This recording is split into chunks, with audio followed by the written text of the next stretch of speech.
What's up, everybody? Welcome. Today we are joined by Cedric. And Cedric, you're here from where? New York City. New York City. And you made the trip down to Oakland. Why? All the way just to see you. I've seen how you do your thing on the internet. I love the style, the intention, and been going to chiropractic for about 6 years. All and right. There were some things I saw that you did that I wanted to benefit from. Cool. So what are you hoping to receive today? Well, good energy, which I've already received from you and your wonderful team. Incredible atmosphere in the office.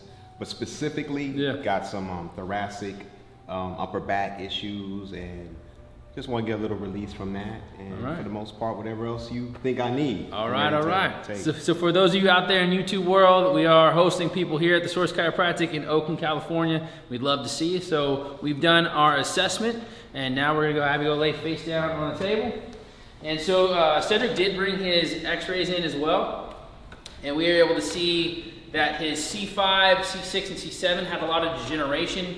It looked like the C5 and C6 had gone slightly posterior on the vertebra below, and he had lost that natural curvature. And so I believe that's why he's experiencing the pain that he's experiencing in the upper back, primarily the loss of curvature and the dysfunction in the neck. As we check him out, he is a right long leg by about a ½ inch. We did have films of his pelvis as well. He was a right ASIN. As I take the legs to position 2, the leg length doesn't change. So if you want to come watch this, Dylan, I'll come right over here so you can get a view going down the feet here. We see a right long leg, and then as we transition to position 2, the leg stays long, might even go a little bit longer. So typically when that happens, I'm thinking more of a sacral issue. And so the sacrum being inside the iliums. And so if we have a right ASIN, the associated sacrum listing would be a posterior sacrum on that same side. However, I didn't want to check it. Just because the film says something doesn't mean that that's what the body is going to want to receive. And so actually where I am getting the biggest opening right now is at the T12. There's a posterior rotation. You feel that there, Cedric? Yes, sir. So that's a posterior rotation of the TP at T12. And then we're seeing what kind of rotation does he do better with. He does better with the rotation that's going counterclockwise, which is gonna be really good for his system because his pelvis was really close to the ribs on this side, so his anterior superior pelvis. And so that happens, you get approximation of the lower ribs and the upper part of the ilium. And so by doing a torque this way, we're basically gonna be pulling the rib cage away from the ilium. So again, we're connecting right near the T12 at the transverse process. Go and take a breath in for me. Let it out. Good, right there.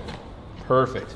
And that shot, clear up. So that was good continuity of the system being connected to. And then again, at the T4, take a breath. Let it out. Right there. Awesome. Woo-wee! All right, we have begun. So now check the legs again. Now this is interesting. No ilium adjustment. Come check this out. So we haven't adjusted the pelvis, but we went from a long leg on that right side to completely balanced with a T12 adjustment. And we bring the legs up to position 2, 100% balance. So no pelvic adjustment required at this time, even though again, that's what you may read on the film. Just because you read something on the film does not mean that's what the system needs to receive to adapt. Go ahead and roll to your back for me, bud. How I feel so far? That was it right there. Not bad, huh? We can stop right now. We can stop right now. Yeah. But keep filming. I think there's more. Let's see.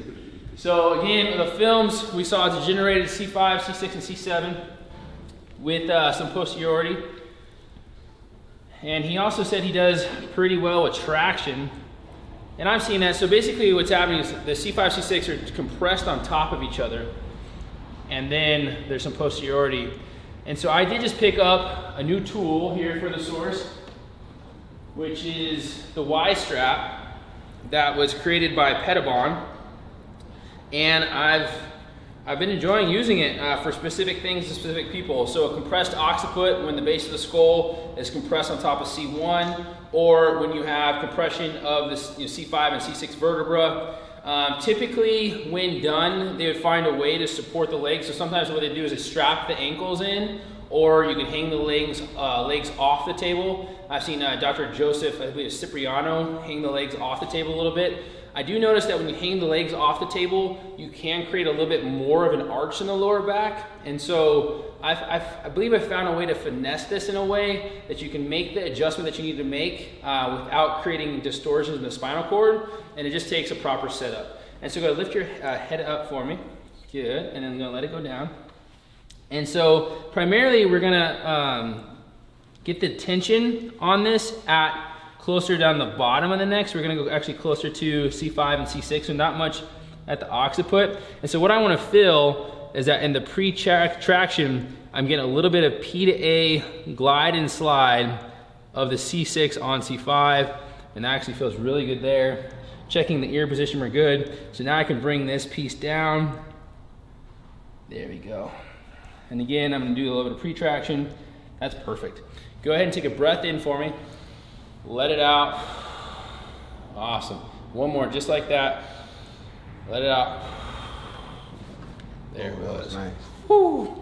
Lift your head up for me.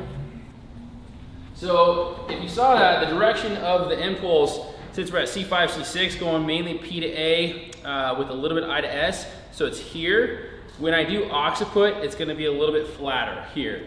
So the angle is different, and as you saw the head kind of come up this way, that's what we wanted to do. And so we're gonna recheck in rotation. Still has a rotational component of the C5 on the C6, more of a unilateral dysfunction. So we're gonna come up through here. Perfect. All right, we'll recheck at the feet. How you doing, brother? I'm doing great, brother. Yeah, man. Okay, so I'm getting a little bit on the hip on this right side. So we're just gonna do a slight distraction right here. Beautiful. All right, 100% balance, gonna stand on up for me. Yeah, come on over here. Now tell the camera how you feel, man. I feel great. I was already great just to be here, but now that he's actually done some work, you know, I'm going to another level, so. Move your head back, down, side to side. Feel a little different? Do I need to start, you know? Great. So all the way from New York here in Oakland, California. For the people that are looking to travel, would you recommend this to them? I would highly recommend it if you want to build some business and some family and some sightseeing around it, all the better. But if you just want to do one and done, come out just to the Source and Dr. Jones, is well worth it. Oh, beautiful. Thank y'all. See you next time. Peace.